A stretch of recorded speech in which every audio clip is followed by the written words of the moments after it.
Yellowstone. So thank you for joining us, Michael. Yeah, Tristan, I dressed up for you today. I actually put on a collared shirt. I brushed my hair. I shaved. So, normally you get the sweatpants and the polo, but I'm going fancy for you.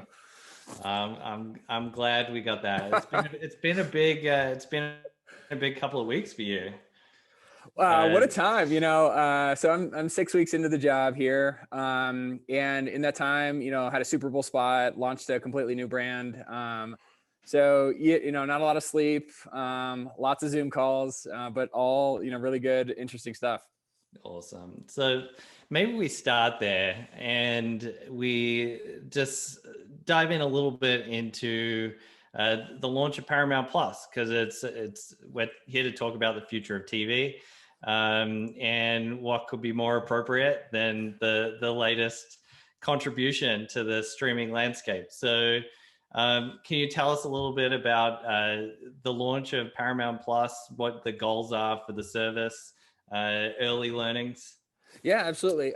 So, those that pay attention to the industry, we're new and we're not new all at the same time.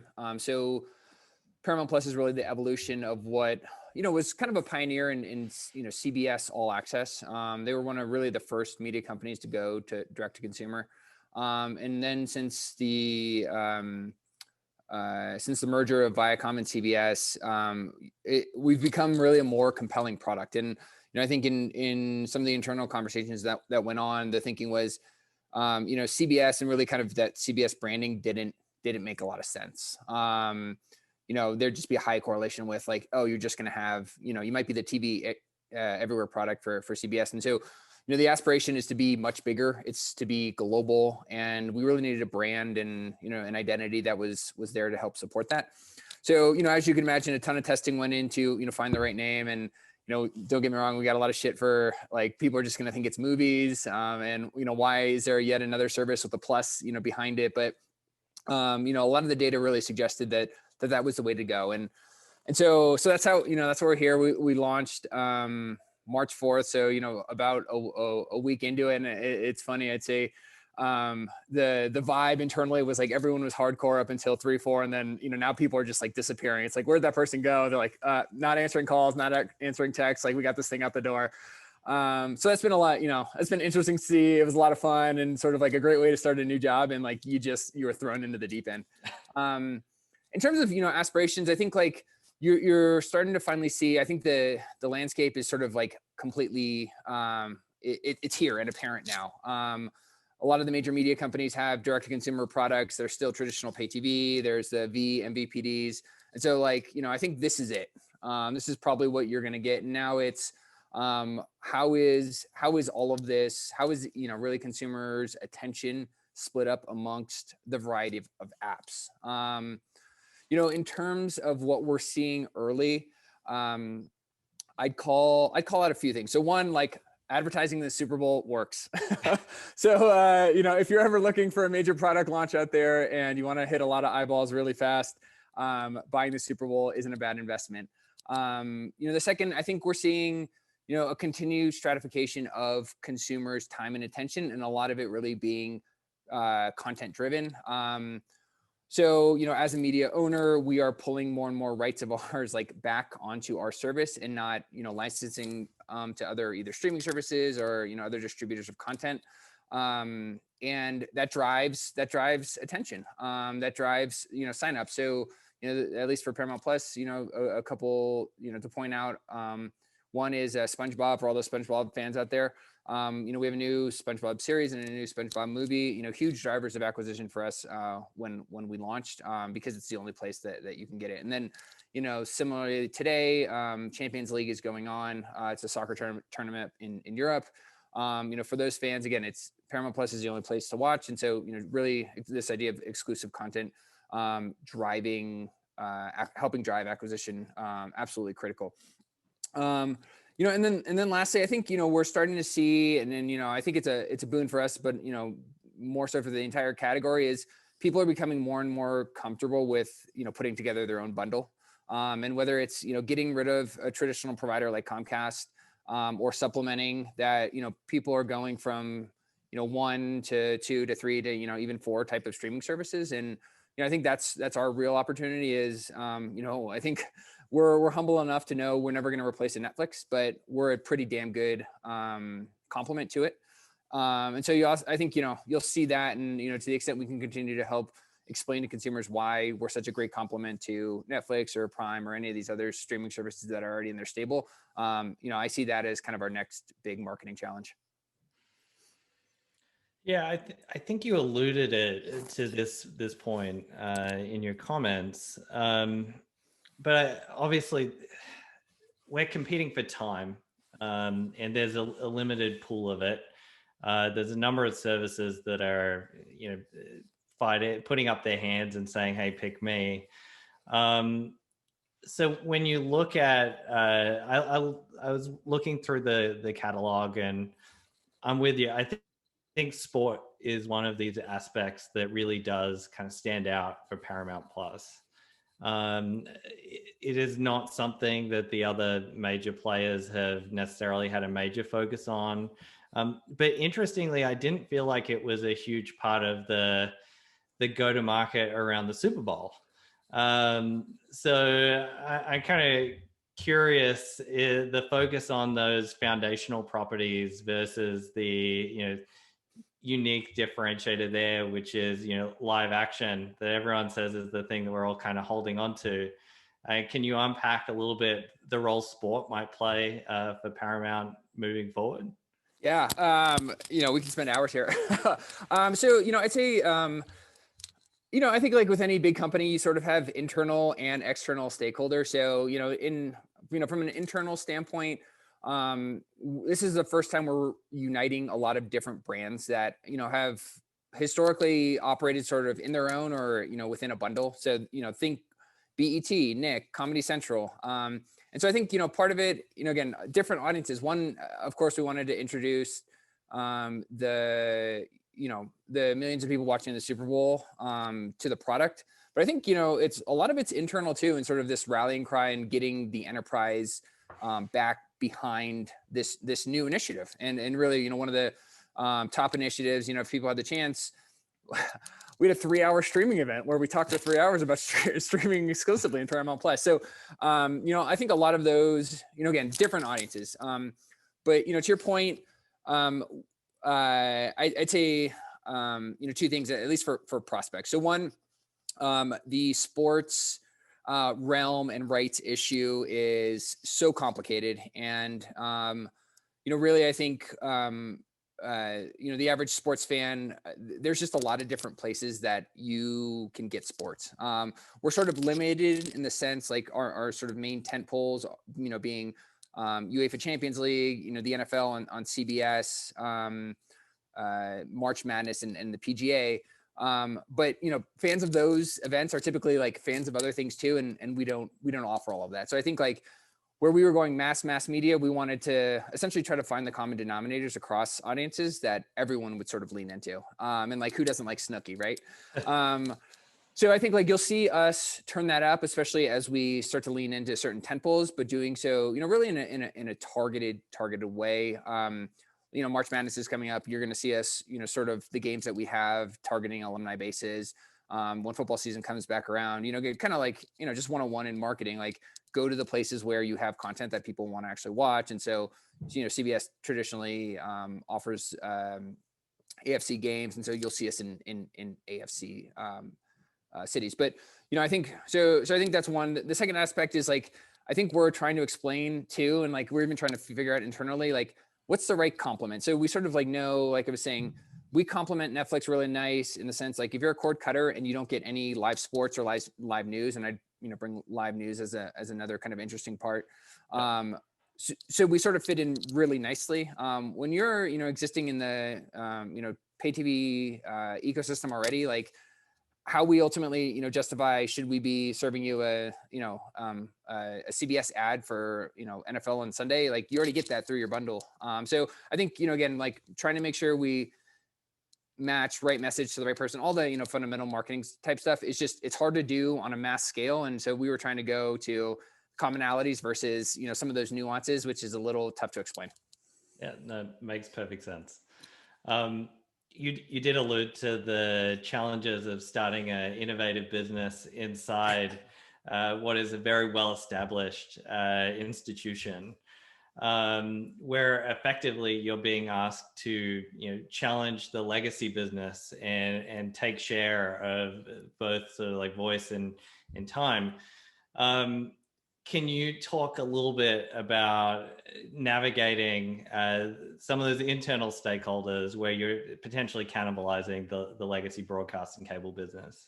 Yeah. I think you gotta have really thick skin because like very quickly, people are gonna like hate you. They'll smile on Zoom or they'll smile in meetings, but I'm sure when they're walking back or talking to other people, they're just like, MFing you all the way all the way home. I'd say three things. One, I think sort of like always tying back, usually it's like a CEO or a president who's the one saying like, we need to do this, we need to drive synergy, all of those, great business buzzwords. But really sort of like staying down to the core of like, hey, we're still delivering the things that you want to do. We're still, we're sort of like tackling as a broader team, the enterprises that, your CEO has laid out. So I think sort of grounding in like what the enterprise is trying to do is really important. The second I think is getting to know people. I would say like I learned, Visa Sling and now at Paramount Plus, like it's harder now in the Zoom days, but like whether it's a leadership training that you happen to be in with one of your counterparts, even sending someone a coffee, but some of those little gestures really go a long way. And just saying like, hey, we're not the bad people here to sort of like ruin your day. We have problems too. We all the same things like insecurities, all the same things we're dealing with too. It's just, we happen to be in a, emerging part of the business, and a business that's potentially, getting more attention. And so I think it also gives you kind of like the opportunity, and this goes to number three of like, just explaining how you rely on these people. So, I'll tell you right now at Paramount Plus, the amount of like stakeholder meetings I have is insane. It's everything like, ViacomCBS also owns Pluto, Nick, BET. And so, I'd say like half of my week, every single week is, making sure we're aligning, people who are sort of like more ready to adopt, or like, how can we help you? You kind of cajole other people like, hey, can you help us out some more? So a lot of that, but, I think at the end of the day, for us and being in this position now, we have a vast owned and operated network that we're able to tap into. And I think that's really, really exciting for us. Death by meetings. Absolutely. Yeah. It's so I mean, your job is primarily on the growth side, right? Your most of your goals are about bringing in new consumers for the platform. Yeah, but part of that is the consumer advertising experience. And as a regular streaming viewer myself, I have gotten to the point where I can almost tell you what ad I am going to get served in the pre-roll before I start watching whatever series I'm watching.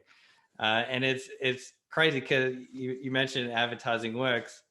I subscribe to HelloFresh because I saw the ad. I used the code from Hulu, and then on the nights where I'm sitting in front of my TV eating the fresh meal that I cooked, I'm still getting served the ad, right? And so I think best practices on the advertising side are still emerging.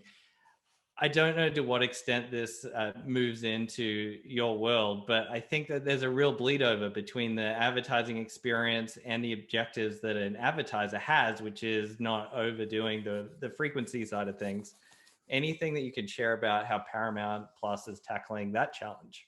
Yeah, no, I think it's a great point. And if there's anyone from State Farm on, please stop running pre-roll ads to me on Peacock. I get it. I've seen the Drake from State Farm like literally every day for the past month, I think. So I think I'd say three things. So one, I do think that this idea of like continuing to grow reach, but also being able to communicate with existing customers, like in your HelloFresh example. So we at Sling at Paramount Plus, so we offer ad, we sort of like we have our own ad inventory, and our sellout isn't 100%, and so we usually have like, we call them house ads or kind of, our owned inventory that we can use. We think about it as an opportunity to sort of just like continue to reinforce value prop of like, how do we stay, top of mind with you? That you've made the right decision, signing up for one of, the services. I think to your point, like making sure it's varied and maybe hitting on different RTBs is really important. But the second, I say like what we were getting to is like frequency, I think is a huge issue, especially in CTV. And making sure that you are putting it on those caps. And even like, I would say, like, I would highly encourage anyone who's buying CTV and, it shows up nicely in a spreadsheet, but like go to the damn platform, watch for several nights in a row and just sort of like get a feel of how it does, and how it's doing. Like, I know at Sling, even with all our frequency caps and everything, we were hammering people and we were driving them nuts. And so, I think at first is like sort of diagnosing, hey, we have an issue. And then how ultimately do we kind of work with the publisher or, with our targeting parameters or frequency parameters in order to do it. From a best practice standpoint, I don't know. But I think, one of the things, at least what we're trying to do, always trying to grow is, really, thinking how, continuing to expand reach and how do we constantly reach either new people entering the category, people who are already in the category that aren't, a payer yet or a buyer yet. And so, I think that kind of goes hand in hand. And, lastly, I would say it's just like, making sure you have a sort of measurement framework to evaluate effectiveness. We're direct to consumer. And so, we've been able to use third-party vendors in order to say like, hey, someone saw an ad and they transacted within X amount of days. That's great. That's really exciting, especially, you can see how it pulls on the brand metrics as well as, sales overnight. I don't know how you do that in a CPG world. I've never sort of been there, but, making sure you sort of, understand what identifying what success is and how you ultimately are going to go and measure and getting people to buy in. I think that's critically important to evaluation of any role or any channel, but this channel in particular. So in terms of your approach to the market, Super Bowl, we've talked about that. Where else were you out there trying to find your consumer base? What was the strategy to find this new group of people who are going to come across to Paramount Plus? Yeah, no, absolutely. Again, I wish I had like something really cool and insightful to say, but it's like kind of the boring blocking and tackling. So, I'd say we are thinking about it really in sort of maybe 2 or 3 different dimensions. So the first, like, are you hitting the right people? And you start there with like, where do they consume media? How are they getting in? So we're doing all those sorts of things. Like, as you can imagine, the majority of our base is like 25, 54. And so like, we do all the things that 25, 54 year olds. So like, we're on podcasts and we're on social and like all this stuff that's not terribly interesting. I will say, like, from a data standpoint, the, things we did at Sling and we're starting to do at Paramount Plus is, being a TV service that is then trying to sort of market on TV. We're able to use viewership data in order to help identify, like, if we know the viewership pattern of a really good customer is X, Y, and Z, like, let's go find those things or let's go find those shows that those people are in. So that's maybe a wrinkle that not other marketers maybe don't have available to them, which is interesting to us. The second I'd say is like also really thinking about moments. Like, you can be hitting the right customer, but like, if you're in a moment where they're not even thinking about your category or like, there's no way they're, streaming's on their mind. They just want their news in the morning, or they just like need to pick up their kid or, something like that. We're trying to sort of like really be thoughtful about what those moments are and how do we be in front of them in those right moments. At Sling, I think a good example is, all this sort of like glitz and glam of, advertising on TV and all this stuff. Like, one of the really hardworking tactics for us was just having a place on the remote, on your streaming. And like, so I know it's not like really cool or like fun to talk about, but like every time you flipped on your Roku, you'd see a Sling button. And like, that was an awesome investment for us and just an awesome way to always be top of mind when people are thinking about streaming. It's like, oh yeah, there's that Sling thing. I'm going to push it. So just like, really sort of simple stuff like that. prove, again, not like terribly exciting to talk about. And it's more of like a lot of like business development and that stuff goes into it, but, highly, highly effective in the way we were able to get in front of customers. And so, I'd be lying if I'm not trying to steal some of the old plays from Sling and bring them over to Paramount Plus. It's funny you mentioned that. So I can't help but do like a minor detour. So one of the things that we do at TVision is we do device metering. So we're not just measuring the content that people are watching on screen, but also the apps that people are using on their streaming devices. And someone came up to me and they're like, "Can you explain to me like why is Sling so much higher share on Roku versus Chromecast?" And it's funny you mentioned that because I was thinking about it and I picked up my Roku remote control and I'm like, I wonder if it's anything to do with the fact that my 2-year-old, like, so many times I've walked in and like seen Sling on the TV because my 2-year-old's been able to like press that button and get it up and going. So yeah, I don't know do you remember that one commercial? I think it was like I forget what company it was, but it was like encyclopedias, and it's just the baby on the iPad doing like order. Yeah, we like it's kind of worked for us, and we'll take it. Yeah, no, it's very it's right there. It makes you think. And I mean, if I was going down the DMV PD path, like there's a good reason to go and click that button. It makes life easier. Yeah. So we've got a few minutes left before we jump into Q&A. I think we got time to get through a couple of these other questions. So I'm wondering if you can, you've had quite the journey, right? So you started in banking, you moved into the like the buy side, and while you've always been somewhat on the buy side, you're in the growth marketing space, the companies that you're working with are now operating on the complete other side of the market. So thinking back to your time at Visa and your experiences there, what are some of the learnings from that experience that you sort of brought across into the TV space? How's that informed the way you think about sort of going to market and growing demand for a service like Paramount? Yeah.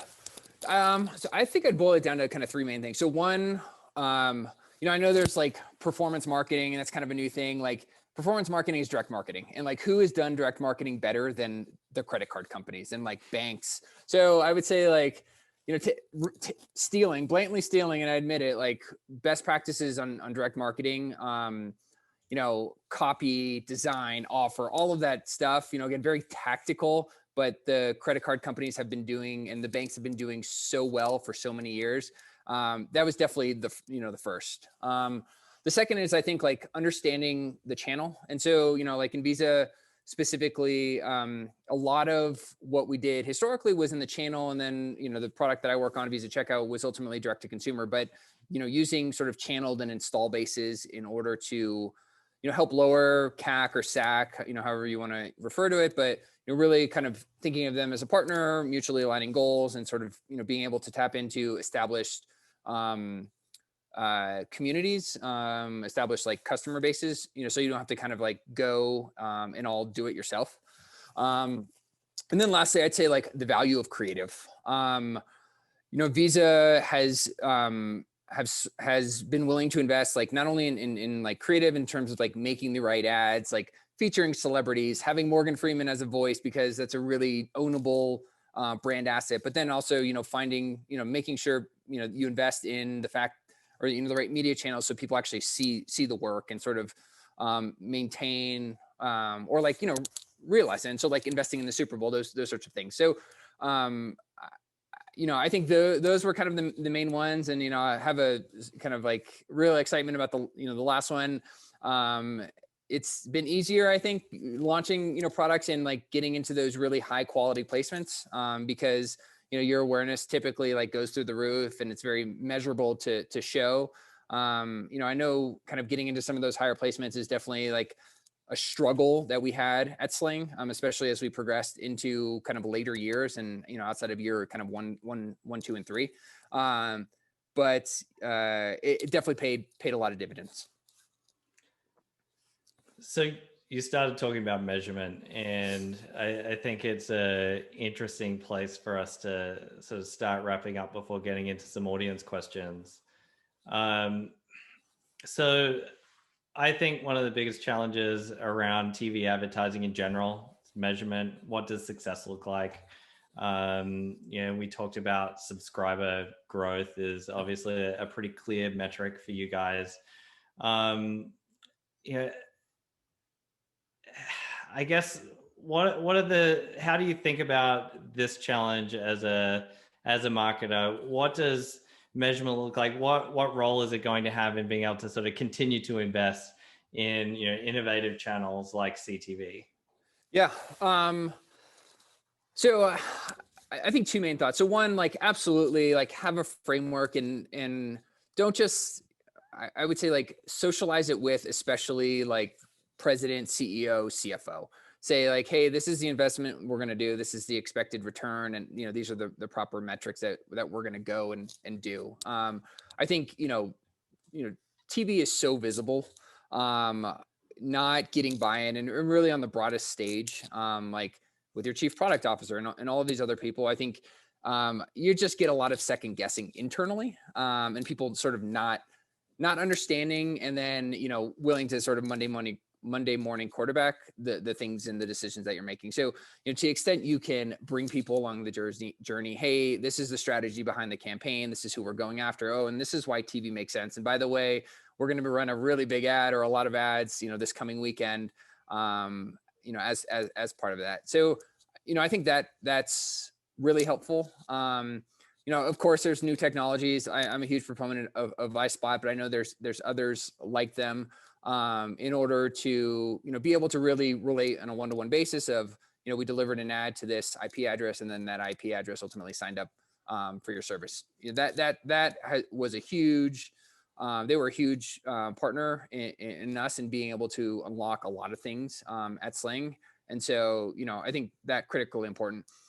Maybe the more like drastic tactic I'd suggest is sort of like play chicken with your executive team or whoever, sort of like saying, hey, I question the value of TV, and be willing to go dark for a long time. It scares the shit out of me. And like, we fought like hell a lot of times in order to make sure we stayed on at Sling and Visa and, now at Paramount Plus, but I think it gives you a good reset. And all of a sudden, whether you're measuring on incrementality of sales or, brand awareness or consideration, like, be willing to go dark and do, and turn off TV for a while and sort of see what happens. And I think like very quickly, like you put someone through that, you put a CFO through that, and sales start to go down. And, very quickly, I think she will be your number one proponent in, yes, let's invest in TV. And so that one's definitely like a tougher one to sell in, and kind of like maybe the nuclear option, but, we did it not on purpose, a few times across my career. And it's been really interesting to see. And I think like you go back to that and all of a sudden you're like, oh, remember that time when sales dipped 15% because we weren't running? Like all of a sudden it's like, oh yeah, we should definitely be back on TV. So, so definitely like something to think about if some of the other measurement type of conversations aren't going the way you want. Yeah, I do wonder how that plays out as share of spend shifts from like traditional linear TV to CTV, where the focus of what's delivered to who and when starts to change. So my gut tells me that you'll experience the same thing if you go dark on either of those things. But it'd just be interesting because one of the things you wonder about is this concept of the shared experience, yep. Right? That is one of the things that is gradually trickling away. The big broadcast release, we see that happens on streaming services like a Netflix. You have a lot of people watch the same thing at the same time, but it's spread out. It's not that same collective experience. And so one of the questions that we got is, as you think about the programming that is going to be delivered across the platform, you can think about sports and news as clearly delivering you a live audience. Are there other programming categories that you guys are thinking about as sort of like tent poles that would drive that sort of shared experience? The question here mentions reality TV as a potential alternative. Yeah, I think so, and I think like premieres is another really big one, and it almost feels like more legacy, especially when Netflix will drop 12 episodes in a single day. But I think you'll start to see, we'll kind of continue to build up that sort of anticipation of, maybe an episode here. So you sort of like build the excitement in and around, hey, there's a premiere night. Hey, this is what happened last night. And, for the people that have to watch it real time or, appointment, I still think there's a role there. Probably it's definitely eroding, and, news and sports are, really kind of take hold, but there's definitely still a role there. Yeah, there is a slice of the investment community that does talk about this idea of weekly release versus binge release, and that typically fall on the side of, well, the consumer experience around a binge release is superior. That's how people want to consume.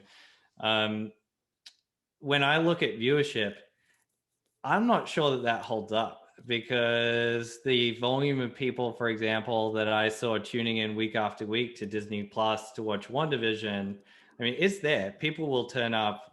Appointment, it's an appointment for them still.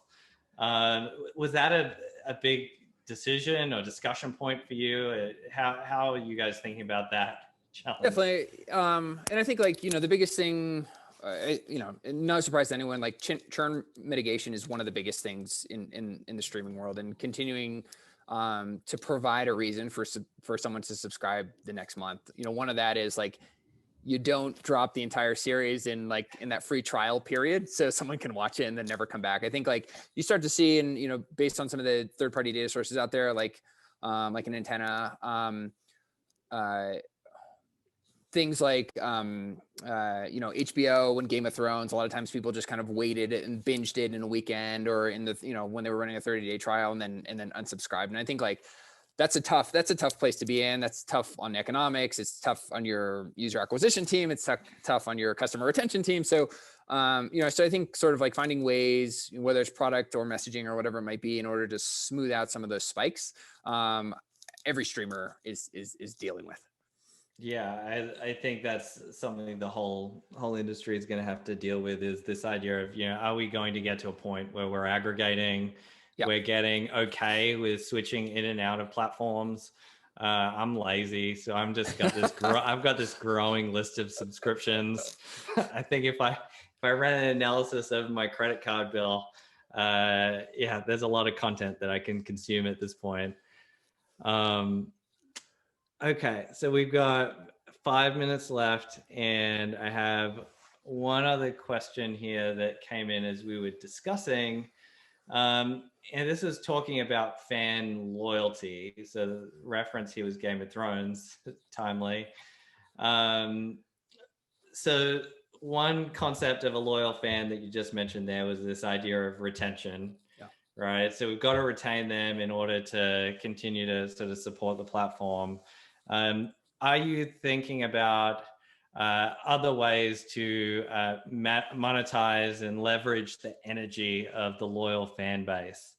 How does that fit into the plans for your go-to-market and growth of the platform? Yeah, no, absolutely. So I think in a few ways. So from a product standpoint, all of these sort of, I'd say you have an established known winning IP, and then you just kind of find different ways into that same IP. So, for us, it would be SpongeBob. I think you see it with Peacock, with something like Punky Brewster, known IP, people loved it. All the people who probably grew up with Punky Brewster now, of the age where, they can afford to buy a streaming service. And so, hey, this was a winner for us. Let's try to bring it back.